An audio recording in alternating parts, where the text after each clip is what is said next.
আলোচনা করব মেয়েরা কেন নারায়ণ পুজো করতে পারে না।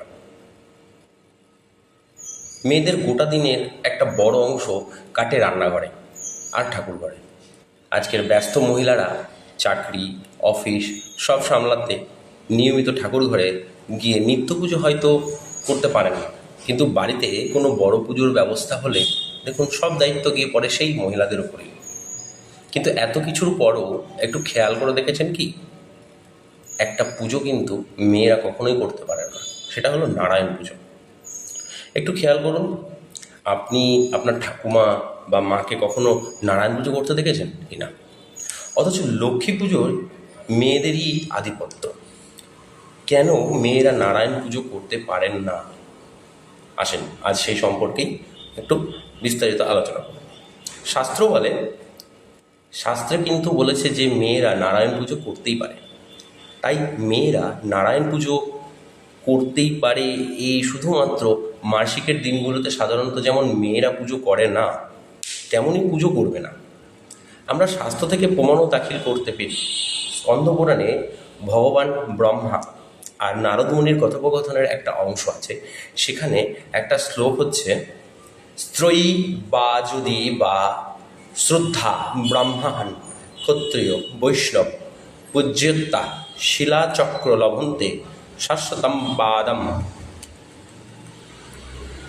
এর মানে হচ্ছে, অর্থাৎ স্ত্রী বা শূদ্র বা ব্রাহ্মণ, ক্ষত্রিয় বা বৈশ্য যে কেউই নারায়ণ বা শালগ্রামা শিলায় পুজো করুক না কেন, তারা সকলেই ঈশ্বরের আশীর্বাদ ধন্য হবে আর বৈকুণ্ঠে স্থান পাবে। তাই মেয়েদের পুজো কিন্তু শাস্ত্র সমর্থন করে।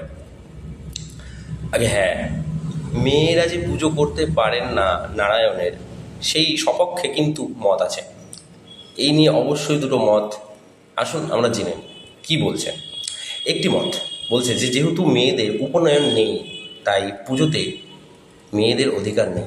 আমরা জানি নারায়ণ পুজোতে উপপিত বা পৈতে লাগে। বৈদিক যুগে মেয়েদের উপনয়ন হতো। আমরা তো জানি মেয়েরা সেই সময় কত পড়াশোনা করতেন এবং অধ্যাপনাও করতেন। তাই পুজোটাও যে তারা অনায়াসে করতে পারবেন তাতে আর সন্দেহ কি। বৈদিক যুগের শেষ দিকে থেকে মেয়েদের এই উপনয়ন প্রথা বন্ধ হয়ে যায়। উপনয়ন মানে পৈতে দেওয়া। পৌরাণিক যুগে সেটা একদমই বন্ধ হয়ে যায়। শুধু তাই বা কেন, মেয়েদের উপর অনেক নিষেধাজ্ঞা চলে আসে সামাজিকভাবে, তাই পুজোর অধিকারও হারায় তারা। আরেকটি মত বলছে, অন্য একদিকের কথা, শালগ্রাম শিলাই যা কিনা নারায়ণের প্রতীক, তা তো একটা প্রাকৃতিক জিনিস। মূলত এটা একটা প্রাণীর ফলিশ। নেপালের গণ্ডকী নদীর তীরে এখনও শালগ্রাম শিলা পাওয়া যায়। আমরা জানি যে নারীকে প্রকৃতির অংশ ধরা হয়। সংখ্যক দর্শনে পুরুষ আর প্রাকৃতিক হিসাবে সকল সৃষ্টিকে ভাগ করা হয়েছে। নারী প্রাকৃতিক অংশ হয়ে কীভাবেই বা একটা প্রাকৃতিক বিষয়ের পুজো করতে পারে? এটা কোথাও গিয়ে যেন নিজেকে পুজো করারই সামিল। জানি আপনারা তাও তর্ক করবেন, প্রশ্ন তুলবেন, কেন মেয়েরা তো উপবীত ছাড়াই এখনও দিব্য শিব পুজো করতে পারেন, তাহলে নারায়ণ পুজোয় বাধা কিসের? আসলে শিবকে তো আপনারা জানেন, ভোলা বাবা। তিনি দেবতা হয়েও আমাদের অনেক বেশি কাছে আপন। দেবতা সুলভ গুরুগম্ভীর ব্যাপারও শিবের মধ্যে তেমন নেই। তাই সবার সব পুজোই তিনি গ্রহণ করেন অনায়াসে। অন্যদিকে নারায়ণ একটু রাশভারী দেবতা, তাই তার পুজো সবার জন্য মুক্ত নয়। সবার পুজোও তিনি গ্রহণ করেন না, আর সেই সবাই নার মধ্যেই পড়ে যান মেয়েরাও।